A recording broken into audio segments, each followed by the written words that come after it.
The summer sun beat down on Twilight's exposed muzzle. She didn't care. Her dorky bangs, a reminder of a youth spent in Ponyville as a unicorn and a young princess. That youth was over, and though she treasured the precious memories of friends long past, she was centuries old and still behaving like she was 20 right now. She really should stop moping. Sighing, Twilight Sparkle flicked one of her floppy purple ears in a vain and bored attempt to dislodge her crown. She used to not like wearing it, but now it was stuck to her like the starred topper of a heartwarming tree. But right now, she didn't want to wear it. It didn't fall. Another failure to the name of Princess Twilight Sparkle. Groaning, Twilight blinked her tired eyes. They felt like they were being fried by the noonday sun, as bright as the mirror who raised it. At the thought of her wife, Twilight's expression soured. She spent so much time trying to find a solution and... She blew at her purple mane and rustled her feathers sadly. She should go find Celestia and go talk to her. Sure, they didn't have a fight. And Twilight didn't think it was a fight, but Celestia looked so sad when Twilight ran off and just watched. She really had an outburst like that, didn't she? Centuries passed, and she still was like a child. Luna certainly never really stopped treating her like one, and there were still times when Cadis's full-sitter streak showed.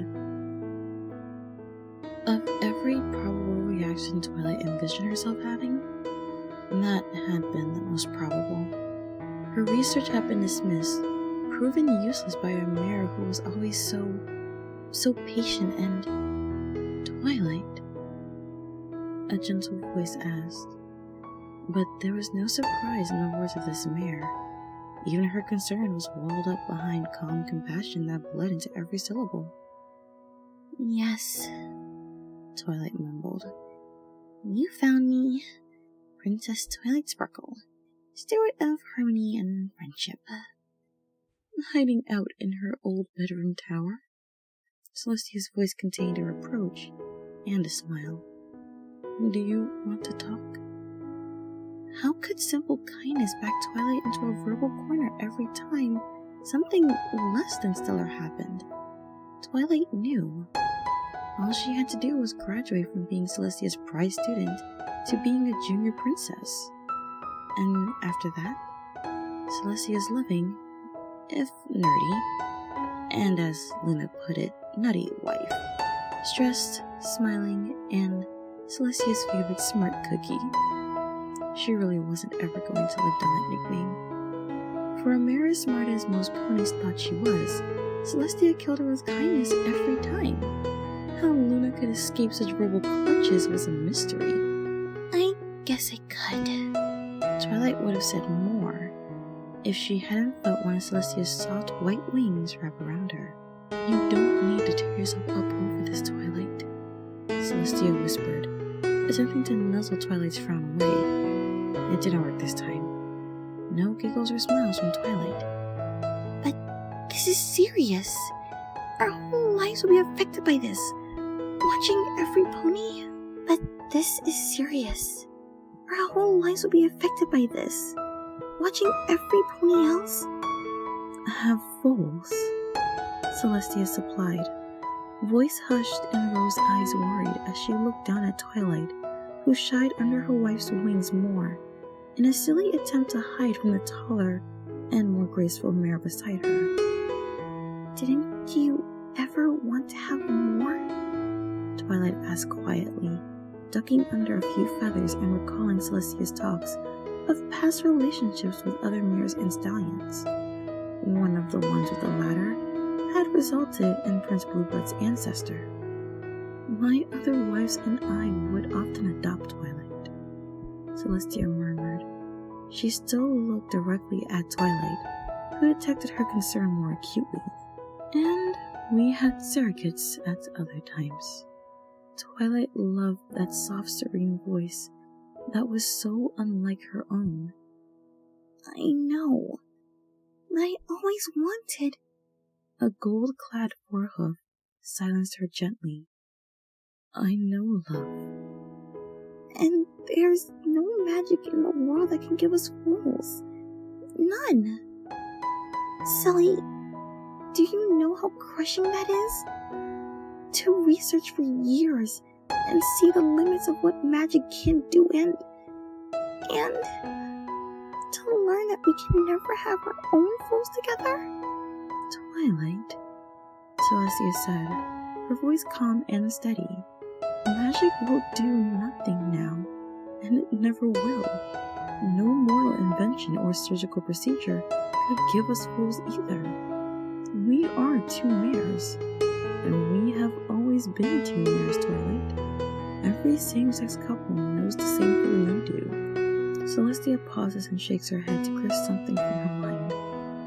No, they don't know the same feeling because you get to confirm everything yourself with research. But those ponies don't.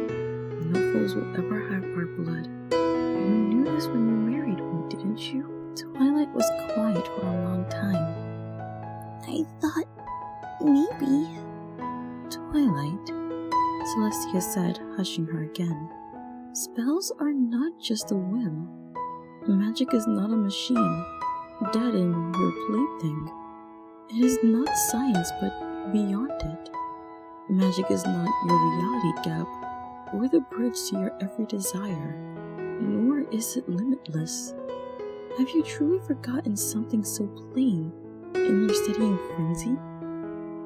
Blushing sheepishly behind white feathers, Twilight licked the roof of her mouth as though tracing out the rough draft of a reply. Well, yes. Knowingly, Celestia arched one of her eyebrows. And finally, Twilight emerged from the cocoon that was Celestia's wings. Is that my lesson then? Some things are impossible?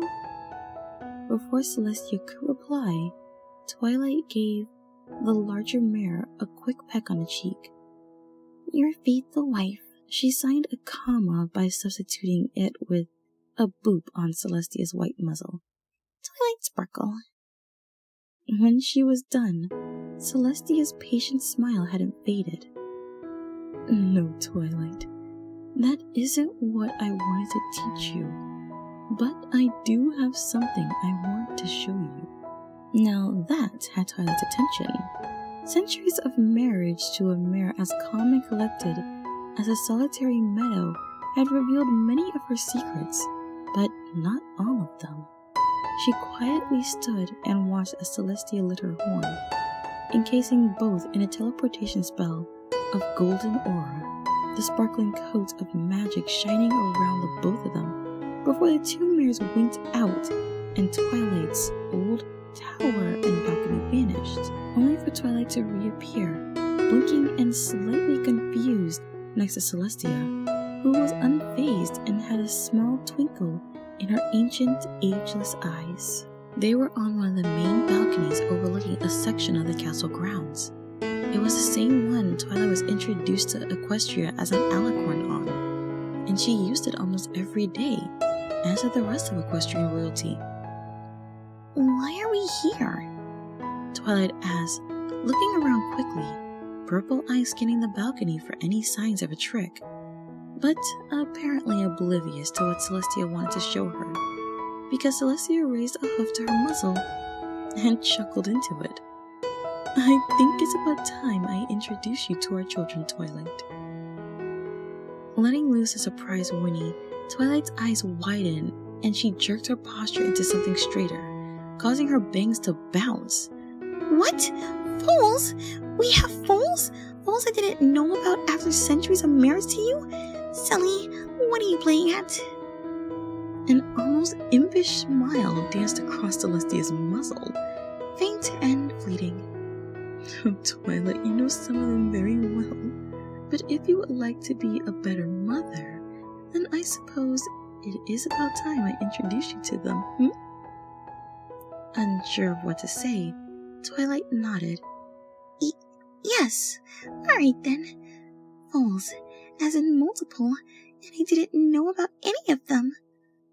Twilight's ramblings only made Celestia smile before she nudged Twilight with one of her wings and guided the younger mare over to the balcony's edge and gestured for her to peer over with a motion of forehoof. "What do you see, Twilight?" Celestia prompted when it became clear that Twilight's suspicious, puzzled looks at the castle grounds down below were only going to increase in how confused she appeared. "The gardener's working on the floral arrangements for the garden party tomorrow?" Celestia waved cheerily to one of them, not caring that the ponies were too busy to notice the princesses chatting casually far above them. "How silly you are, Twilight." Celestia laughed lightly. "These ponies are indeed our gardeners, but they are our children as well." Blinking, Twilight let the idea dawn on her. "You mean Una, Cadence, and you have had this secret philosophy on the ponies of Equestria, and I was let on it only now?" Celestia waved a hoof. No, just me." She paused, letting the words hang in the air. "And hopefully you too." Oh. Ducking her head slightly, Twilight joined Celestia and let her wife wrap a wing around her in a warm embrace. "I do too," she said softly, ears pricking forward to catch the whistles of garden ponies, footsteps, and birdsong, eyes eagerly assessing their activities. Celestia smiled, leaning down once to kiss Twilight softly on the top of her head. Support me on Patreon and Ko-fi, links in the description. Thanks for listening, and be sure to subscribe. Good night, every pony.